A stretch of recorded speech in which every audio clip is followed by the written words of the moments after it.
Welcome to Coach My Wellness, a weekly show dedicated to bringing you information about healthy habits and behaviors just for the health of it. Here's your hosts, Joanne and Tammy. Hi, I'm Joanne Orshan. And I'm Tammy St. Clair. Welcome to Just for the Health of It. Today we'll be talking about getting off the fence. What can I do to be healthier? And so we've put together some healthy tips, things that you can do. Some of them I'm sure you've heard before, but they're always good to be repeated. And we kind of take a little bit of a different spin on some of these things. It's very easy to get confused when it comes to health and nutrition. Even the qualified experts out there often seem to hold opposing opinions, which can make it difficult to figure out what you should actually be doing to optimize your health. Yet, despite all of the disagreements, a number of wellness tips are supported by research. So we have several of them that we would like to share with you today to help you on your continued wellness journey.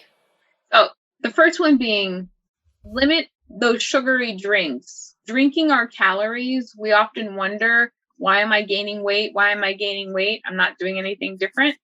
A lot of the times we're drinking our calories. So making sure that we limit the sugary drinks, drinking water, putting a squeeze of lemon or lime or orange in it so that we get our fluids, but not the sugar. That's an easy one. It also saves our pocketbook. We don't have so many visits to Starbucks or Dunkin'. Right. When I coach my clients, the two things that I always say get us in trouble are nuts and cheese. Right? Because nuts and cheese, as delicious as they are just a lot of fat content in them.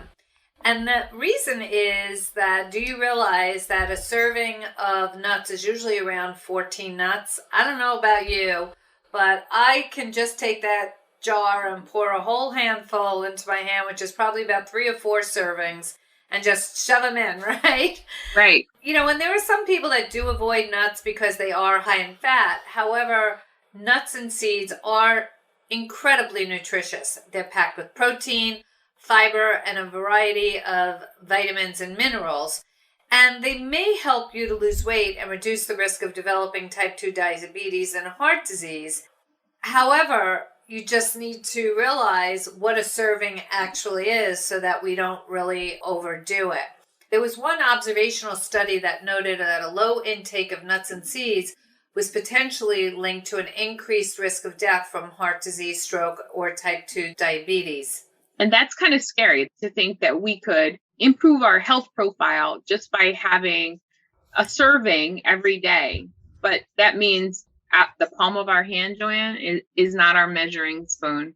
We actually have to get it out and put it in like a little container so that we know and stop at just that 1 ounce or whatever it says.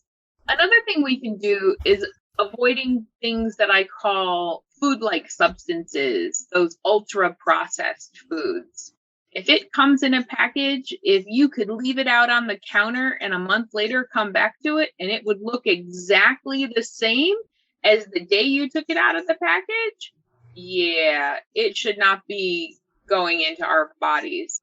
Those ultra-processed foods, they've just been so highly refined that all the nutrition has really been taken out and then added back in.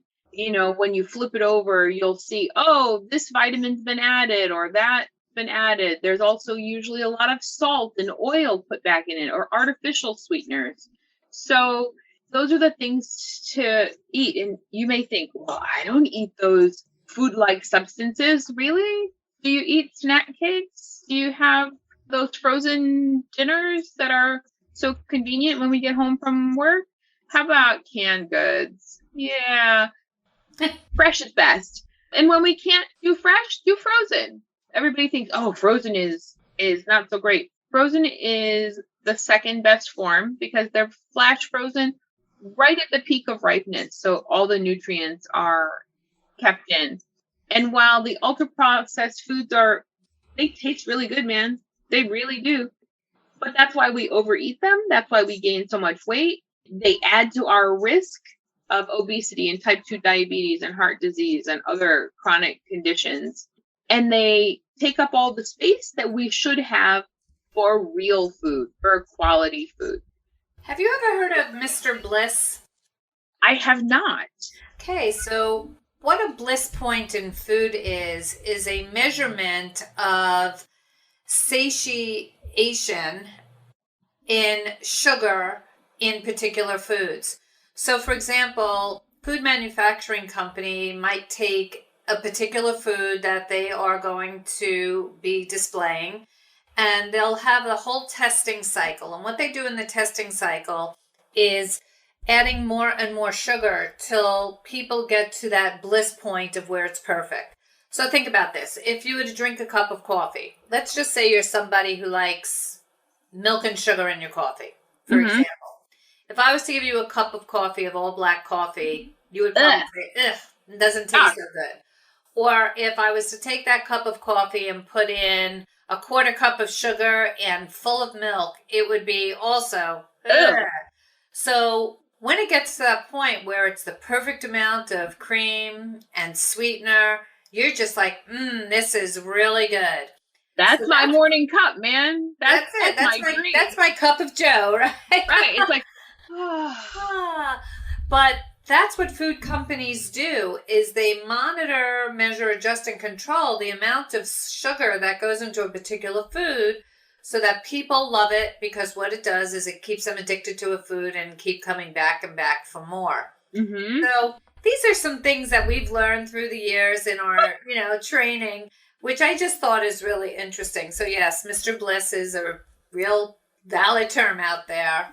It is. And we think, oh, I don't get sugary drinks. Well, your morning coffee, that's it. But coffee can be good for you in some ways because it has micronutrients and it also has a lot of other little things. It's just everything in moderation. It's not 6 cups of coffee. It's not all of them loaded with the sugar.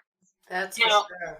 Here's where I struggle: eating fatty fish. I've never been a fish eater, and fatty fish, often I get like, but eating salmon, eating mackerel, eating bluefish, all of these things, because they're high in omegas. So I make sure, even though it's not my favorite, I get them in like once a week because I know I need my omega-3 fatty acids.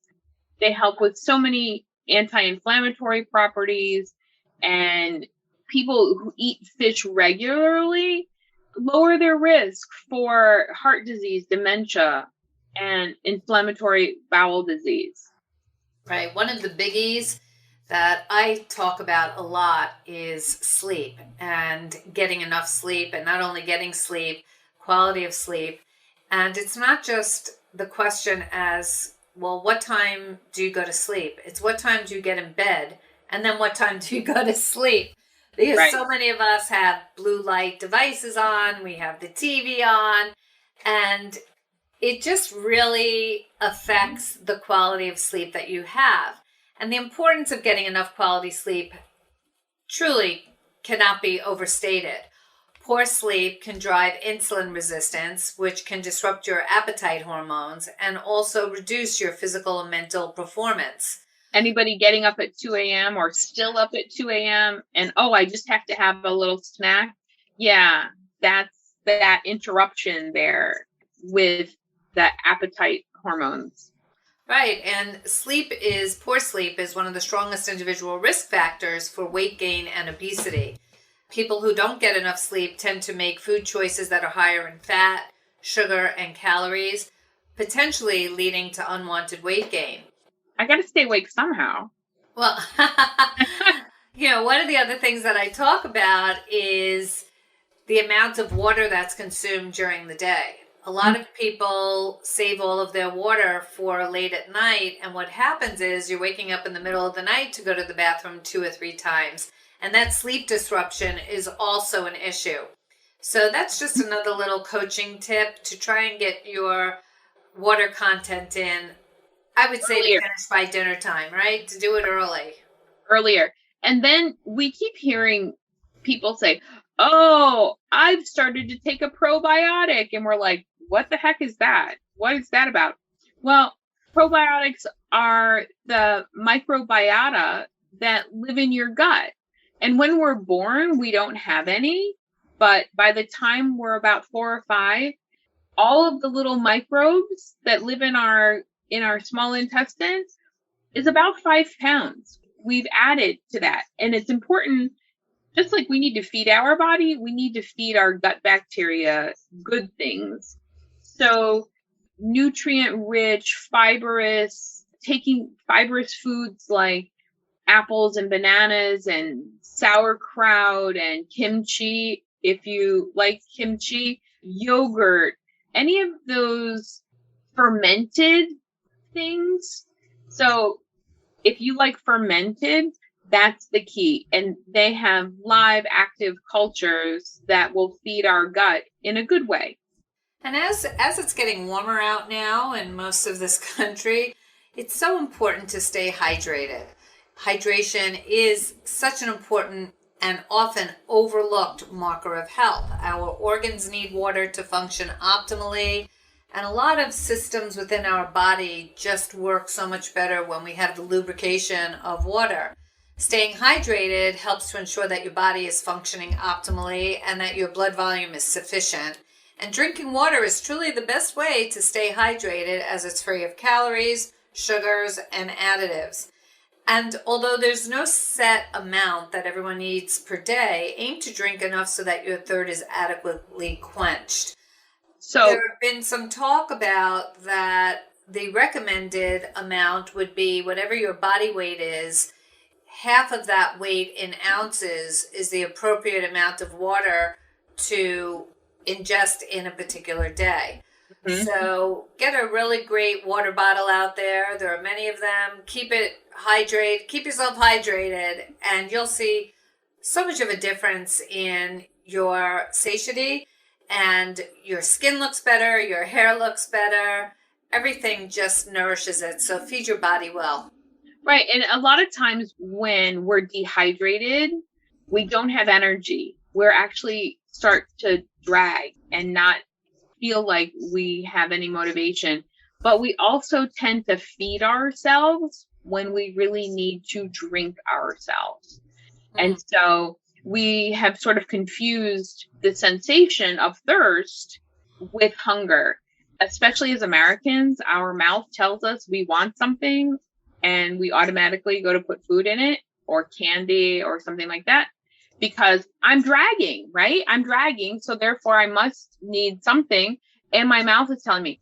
I will often work with my clients. That's the time to drink water, because it's not the piece of candy that you need unless you have like a diabetes issue. It's often that you're simply just dehydrated.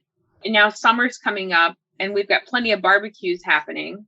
And you might, at the barbecue, be drinking other things. So it's important to drink water. But the other thing is, as much as we love them, stay away from charred meats, really charred. But it's the best. I love those little crispy black spots on my hot dog or my hamburger or my steak or my chicken. But they're not the best for us. They actually are full of carcinogens. Right, and the charring can lead to the formation of harmful compounds that can increase your risk for cancers. So when you cook meat, try not to char it or burn it. Additionally, limit your consumption of red meat and processed meats like lunch meats, bacon, hot dogs, as those, as you know, are linked to overall cancer and colon risk. Right. We were talking about sleep a few minutes ago, and one of the things that I had mentioned was the blue light from our devices and how that affects it. I wanted to come back to that. My husband and I were having a talk recently, and he said to me, you really shouldn't be watching those criminal shows at night. Maybe that's why you're not sleeping. And the truth is, it's not really about the criminal content of the show. It's more about the bright lights and how it affects us. So when you're exposed to the bright lights, which do contain that blue light or wavelengths in the evening, it can disrupt your production of the sleep hormone melatonin. And some ways to reduce your blue light exposure is to wear those blue light blocking glasses. I'm sure you've seen those around, especially if you're using a computer or other digital screens for long periods of time, and to avoid digital screens for 30 minutes to an hour before going to sleep. Not going to bed, going to sleep.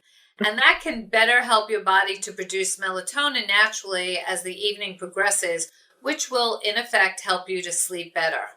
Right, because melatonin in our eyes is produced in our body, but it's triggered by what our eyes see. So that's why we naturally begin to get a little sleepier at night.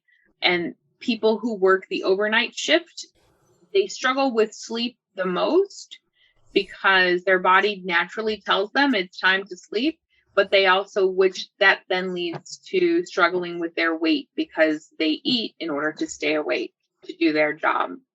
Another thing to do in getting off the fence and doing these little things that add up to big things in our life is, when you go to the doctor, make sure that you get your vitamin D tested. And if you're deficient, make sure you're taking your supplementation. When we're low in vitamin D, it affects how we feel. It affects our tissues and sometimes makes us feel a lot more tissue pain. Low vitamin D can also increase our susceptibility to become depressed, which is why depression and stuff happens a lot in the wintertime because we're not getting adequate sunlight. And then really, unless you live sort of down south, close to the equator, we're not getting enough sunlight anyway. So we should always be supplementing our vitamin D levels. That's right. It's a very simple blood test. And of course, it probably is different at different times of the year based on sun exposure. Mm-hmm. One of the other very important healthy lifestyle tips is to make sure that you're eating plenty of fruits and vegetables. Fruits and vegetables are loaded with prebiotic fiber, vitamins, minerals, and antioxidants, many of which have potent health effects. And studies show that people who eat more vegetables and fruits tend to live longer and have a lower risk for heart disease, obesity, and other illnesses. When we talk about buying your food or shopping for your food, there are some really good tips out there. Let's just get us out of the windows of the fast food chain restaurants and start to eat more whole and nutritious foods. And then we can talk about, well, how can I even improve upon that, whether it's going to organic or fruits and vegetables where we might be eating the skins on them, where there are a lot of pesticides. I read an article that talked about apples can have up to 56 different pesticides on them. Wow. Which is pretty staggering. No matter how much you scrub and rub and try and clean them, you'll still have that. So just pay attention. And of course, the number one organic item to purchase would probably be your meats. Think about all of the antibiotics that are given to animals to make them look better, plumper, fatter, whatever, but we're ingesting all of that. So there are a lot of things that you can do with different levels, but it's just getting started, getting off that fence and making the decision that, you know what? It's time. The time is now. What am I waiting for? Right? Right. And in another episode, we talked about our most precious asset being our health.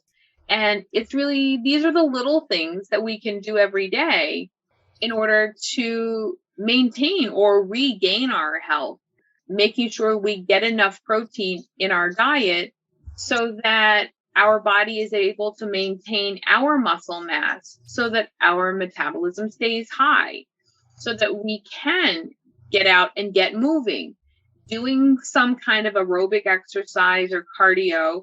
We all think, oh, I can't do that. Oh, but there are so many, the gadgets. I have an Apple Watch. I know some people have a Fitbit and all these other things that we don't have to do 30 minutes in a segment of cardio exercise. We could do 3 10-minute sessions. So sometimes that's taking the long way and walking uphill, or parking further away from your job.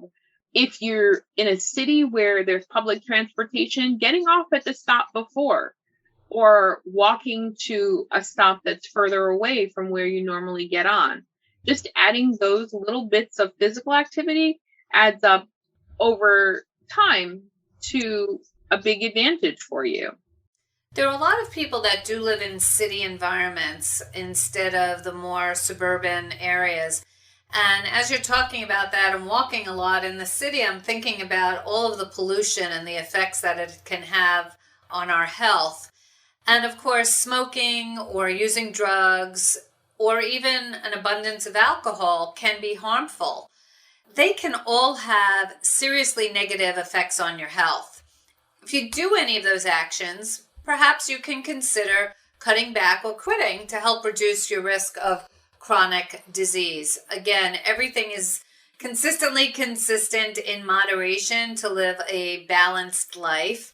And if you're someone that is really struggling with this area in your world, then there are so many resources that are available online and likely in your local community as well to help you with that.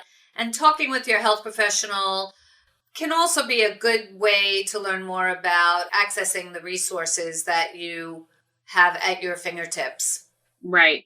And it's really important that, if necessary, also in engaging with your medical provider in getting a therapist or something so that you get the support that you need to move away from these addictive substances.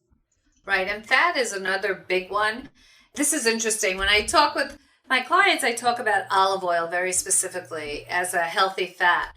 But do you know how you can tell if it's really virgin olive oil or not? Oh, I know this one. The greener it is. It's really... No, that's not it. You have to see if there's an expiration date on the olive oil. That's really true. Because a lot of companies put a lot of things in there and it's not olive oil is not always olive oil. But if you see one that has an expiration date on it, then you know you're in pretty good shape. And extra virgin olive oil is one of the healthiest vegetable oils that you can use.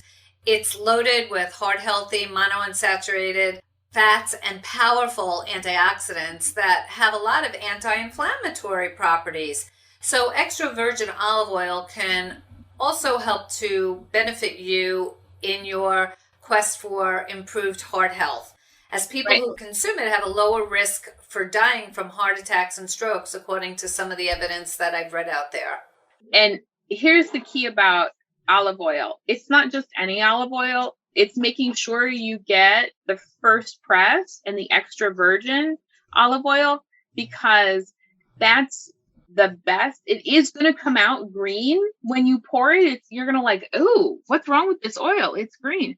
It should be. And then the other thing is olive oil is very sensitive to light. And I learned this only because I went to one of these olive oil and vinegar stores and I'm like, what's wrong with this? It's not right. And so they told me, and all of our olive oil should come in a dark bottle. So I don't know about you, but I bought olive oil in a clear bottle for years. And they were like, no, because what it does is light in general destroys a lot of the properties. So it's important to get high quality extra virgin olive oil in a dark bottle with an expiration date. So you know it's not been sitting on the shelves for a long time. And so that you can get all of those micronutrients. Excellent. I love that, Tammy. Thanks for sharing that. That's great. Sugar. Let's talk about added sugar. The difference between, refined sugars versus natural sugar and lactose products, natural sugar and fruit. But added sugar is extremely prevalent in modern food and drinks today. Yeah, those food-like substances. Yeah. And there's a high intake, which is linked to obesity, type 2 diabetes, and heart disease. So the dietary guidelines for Americans recommend keeping added sugar intake below 10% of your daily calorie intake, while the World Health Organization recommends slashing added sugars to 5% or less of your daily calories for optimal health. It's important to understand that natural sugar will not increase our blood sugars quickly. However, the refined sugars will do that, and that's the peaks and the valleys that we go through with sugar crashing. And that's the idea, is you want to limit the refined sugars and refined carbs, because when you have a piece of vegetables or you have a piece of fruit, yes, there's sugar in there, but it also comes with the fiber and the micronutrients, like I said earlier. Another thing that you want to make sure you're doing is picking up heavy things and putting them back down. So lifting heavy weights. And that can be as simple as lifting up yourself. And sometimes that is hard for us, but it allows our muscles to grow, and it also improves insulin sensitivity so that our muscles can begin to see the sugar that's in our blood in order to use it. Right. And I've been thinking a lot about what's transpired over the past couple of years with the isolation that we've had and the effects of the pandemic, and we can discuss that at a later time. But I know that what's so important is truly nurturing your social relationships as a piece of the puzzle as far as optimal health. Social relationships with your friends, with your family, and loved ones that you care about are important not only for your mental well-being, but also for your physical health. There are studies that I've read that show people who have close friends and family are healthier and live much longer than those that don't. Pretty interesting. So reach out and touch someone today, right? Right. And as a therapist, I'm seeing more and more clients that are suffering from depression because of the isolation that's been happening. One thing that I also will encourage them to do is to meditate, bringing themselves back to the present moment.